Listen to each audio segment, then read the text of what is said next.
Admiral Krell paced the bridge of the flagship Eternal Glory his forearms clasped behind his back as he studied the tactical display. A holographic projection showed a single vessel approaching their battle group, a human warship, sleek and angular, its hull a dark matte black that absorbed sensor scans rather than reflecting them. "Status report," Krell demanded, his voice a low rumble that carried across the command deck. "Human vessel continues on intercept course, Admiral," replied First Officer Dax, her scales shimmering under the blue light of her console. "Classification matches their Harbinger-class destroyers. Heavily armed, but alone." Krell's facial ridges furrowed. The Galactic Union had engaged human ships before, but never with favorable outcomes.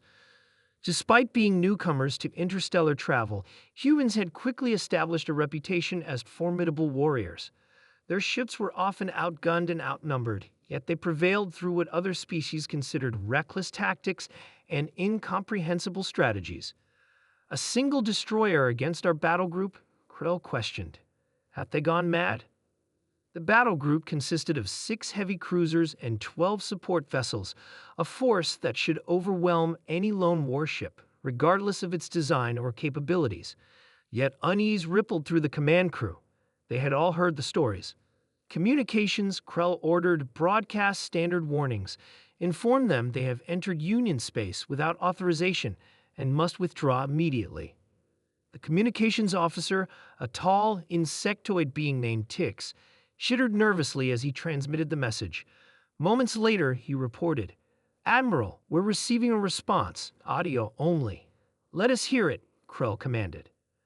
A human voice, calm and measured, filled the bridge. "Union vessels, this is Captain Jack Walker of the Earth Alliance vessel Defiance *. We acknowledge your warning but must inform you that you have entered territory claimed by the Earth Alliance according to Treaty Section 7.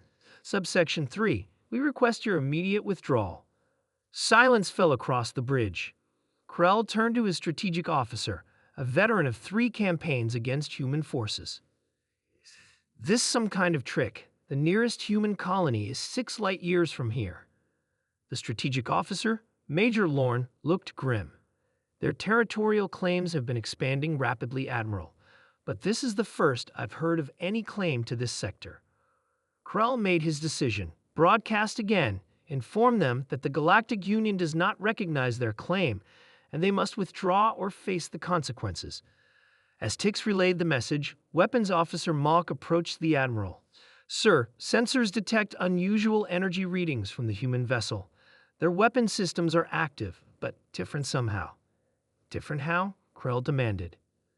"The signature doesn't match our records. They may have developed new weaponry since our last encounter." The human response came quickly. "Union forces, we have transmitted the relevant treaty documentation to your vessels. Please review and comply. This will be our final warning." Krell slammed a fist onto the nearest console. "Arrogance. 1 ship against 18 and they issue warnings to us?" He turned to his officers. "Battle stations. All vessels, prepare to engage." Alarms blared throughout the fleet as crews rushed to combat positions.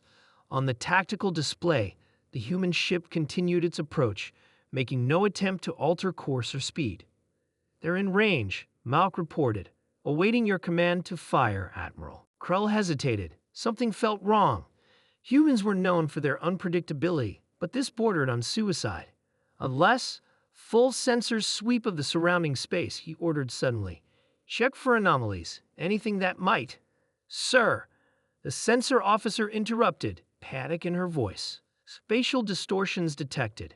Multiple signatures appearing around our formation." The tactical display flickered as new contacts materialized on all sides of the Union battle group. 5, then 12, then 20 human warships, their transponders identifying them as heavy cruisers and battleships, dropped out of what appeared to be artificially generated wormholes. "Impossible," Krell whispered. "Their jump technology shouldn't be capable of this precision." "Sir," Dax said quietly, "the humans call it the Trojan horse strategy. The lone destroyer was never meant to win. It was bait." A new transmission came through, this time with video. Captain Walker's face appeared on screen. a human with weathered features and calm eyes that betrayed no emotion. Admiral Krell, I believe, your reputation precedes you, as does your tendency to underestimate human capabilities. The Earth Alliance has established a research outpost in this system that we consider vital to our interests. We would prefer to resolve this peacefully, but we are prepared for alternatives. The bridge fell silent as the tactical display updated, showing the Union forces completely surrounded by human warships that had seemingly appeared from nowhere. Their weapons are locked on us, Admiral. Malp reported, voice tight. All vessels, we're in a crossfire situation. Krell stared at the human captain's face on the screen. In 300 years of military service, he had never been outmaneuvered so completely. You knew we were coming, Krell stated. Walker nodded once. We've been monitoring your advance for days. Your patterns are predictable. The Admiral considered his options. His pride demanded battle, but his duty to his crew required prudence. We will withdraw, Krell announced finally. But the Union Council will hear of this incursion. Of course, Walker replied, his expression unchanged. Safe journey, Admiral. As the communication ended, Krell gave the order to retreat.